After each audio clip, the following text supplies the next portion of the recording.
Et en Libye, toujours focus sur ce revirement de situation, la candidature de Saif el-Islam Kadhafi finalement effective à la présidentielle du 24 décembre sur décision d'un tribunal libyen suite au dernier recours contre la décision de la Haute Commission électorale nationale libyenne de rejeter sa candidature. Mohamed Amina Berkan.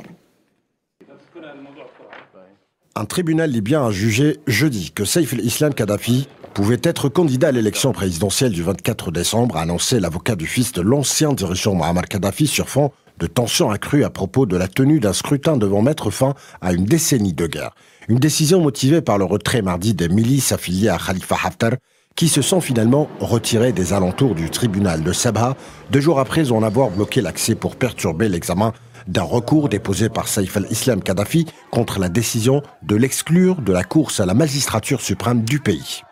D'autres incidents sont survenus cette semaine. La commission électorale a fait savoir que des hommes armés avaient pénétré jeudi dans 5 centres électoraux situés dans l'ouest du pays pour emporter des bulletins de vote. Rappelant que le 24 novembre, l'autorité électorale a annoncé une liste préliminaire de 73 candidats à l'élection présidentielle, parmi lesquels Khalifa Haftar, et avait publié une autre liste comportant 25 candidats exclus, dont Saif el-Islam al-Kadhafi. La liste définitive des candidats à l'élection présidentielle n'a pas encore été communiquée alors que la commission électorale a reçu 98 candidatures. Aux yeux d'analystes, des résultats contestés ou une fraude évidente lors du scrutin du 24 décembre pourraient rendre caduque le processus de paix mené sous l'égide de l'ONU qui a débouché cette année sur la formation d'un gouvernement d'unité nationale destiné à rassembler un pays scindé en deux après la chute et la mort de Muammar Kadhafi en 2011.